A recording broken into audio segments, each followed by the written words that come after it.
Assalamualaikum teman-teman, saya Najmah bersama Amalia, Imam, Siti, Fatma, dan Bintang dari kelompok 6 kelas 10 MIPA 2 Mat 11 Jakarta akan membahas tentang perkembangan peradaban dan ilmu pengetahuan pada masa Daulah Umayyah di Andalusia. Kalian ingin tahu perkembangan ilmu pengetahuan dan peradabannya pada masa Daulah Umayyah? Simak video penjelasan berikut.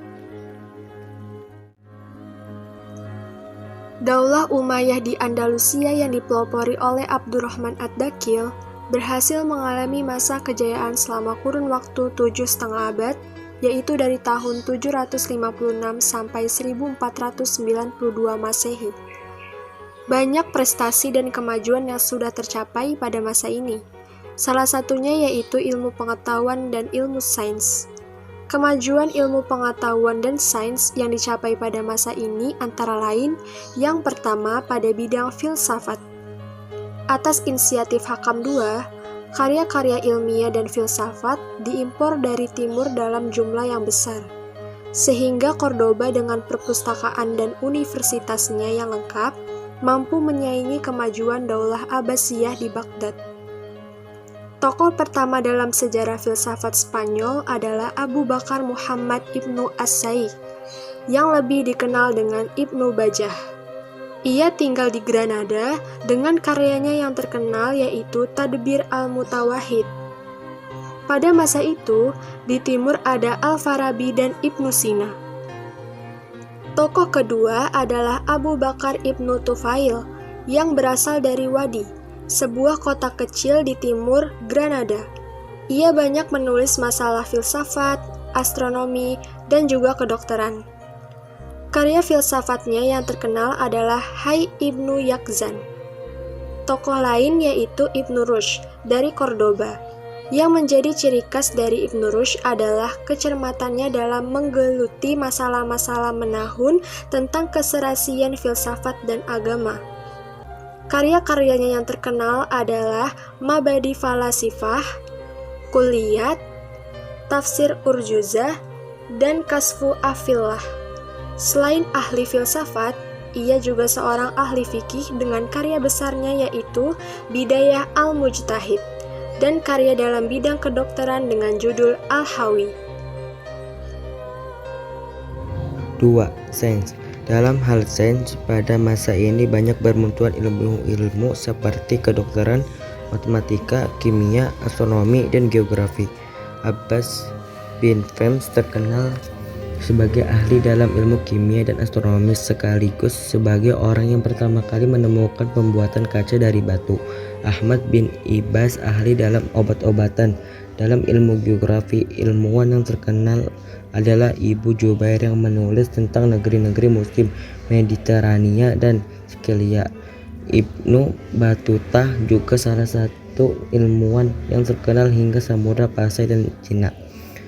Dalam bidang matematika, melalui buku terjemahannya karya Ibrahim Al-Fazari, seorang pakar matematika bernama Nasawi berhasil memperkenalkan angka-angka India seperti 0, 1, 2, hingga 9.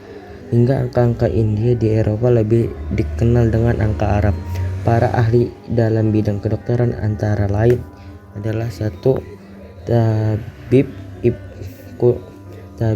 bin Qurra, dia dianggap sebagai bapak ilmu kimia. 2. Ar-Razi atau Raziz, karyanya yang terkenal dalam bidang penyakit campak dan cacar yang diterjemahkan dalam bahasa Latin. Ibnu Sina di Eropa disebut juga dengan Avicenna. Selain sebagai filosof, juga seorang dokter dan ahli musik. Karyanya yang terkenal adalah Syifa, Najat, Sadidiyah, Denis Nomeh, dan Al-Qanuun fi At-Taib, buku tentang kedokteran yang diterjemahkan ke dalam bahasa Latin. 3. Fikih. Dalam bidang fikih, Islam di Spanyol menganut mazhab Maliki yang diperkenalkan pertama kali oleh Ziyad bin Abdul Ar-Rahman.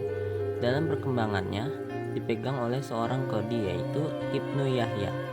Ahli-ahli fikih lainnya adalah Abu Bakar Ibnu Al-Qutiyah, Munzir Ibnu Said Al-Baluti, dan Hazm. Yang keempat, sejarah. Orang yang pertama kali mengemukakan teori perkembangan sejarah adalah Ibnu Khaldun melalui karyanya yang berjudul Muqaddimah. Buku ini menjadi tumpuan studi ilmuwan-ilmuwan barat. Beliau juga merupakan perumus filsafat sejarah. Karya-karya Ibnu Khaldun mampu memberikan sumbangan dan pengaruh dalam pemikiran-pemikiran ilmuwan barat. Ahli sejarah lainnya adalah Yahya bin Hakam, seorang penyair yang dikenal dengan Al-Ghazal. Juga Abu Bakar Ibnu Muhammad yang terkenal dengan Ibnu Al-Qutiyah dengan karyanya berjudul Tarikh Iftitah Al-Andalus memiliki nilai tersendiri karena penafsirannya mengenai peristiwa-peristiwa di Spanyol yang sebelumnya tidak diketahui oleh orang Arab. Selain ilmu pengetahuan dan sains, terdapat juga kemajuan terkait peradaban dan pembangunan. Banyaknya peninggalan monumental yang hingga sekarang masih bisa dilihat menjadi saksi sejarah akan perhatian yang sangat besar dari pemerintahan Daulah Umayyah di Andalusia terhadap kemajuan pembangunan fisik. Salah satunya adalah di kota-kota seperti pertama Cordoba. Cordoba merupakan ibu kota Spanyol sebelum Islam yang kemudian dikuasai Daulah Umayyah. Kota ini dibangun dan diperindah taman dan jembatan yang dibangun di atas sungai yang mengalir di tengah kota. Di Cordoba dibangun Masjid Raya dan Istana Damsyik. Di Cordoba juga terdapat fasilitas-fasilitas umum yang dibangun dengan rapih dan terdapat saluran air sepanjang 80 km. Terdapat juga Al-Qasr Al-Kabir yang di dalamnya terdapat gedung-gedung istana yang megah. Dan ada pula Rusafat yang merupakan istana yang dikelilingi oleh taman yang berada di sebelah barat laut Cordoba. Yang kedua yaitu kota Granada. Kota Granada ini merupakan pusat pertahanan terakhir umat Islam di Spanyol. Arsitektur bangunannya sangat terkenal di seluruh Eropa. Di sana terdapat Istana Alhambra yang indah dan megah, yang merupakan pusat dan puncak ketinggian arsitektur di Spanyol kala itu. Kisah tentang kemajuan seni arsitektur terlihat juga dengan bangunan istana-istana megah lainnya, seperti Istana Al-Ghazal, Menara Girilda Al-Zahra, yaitu kota satelit di Bukit Monera. Kota ini dilengkapi dengan masjid tanpa atap dan air mengalir di tengah masjid yang sangat unik dan indah. Sekian yang kelompok kami sampaikan. Kurang lebihnya mohon maaf. Wabillahi taufik wal hidayah. Wassalamualaikum warahmatullahi wabarakatuh.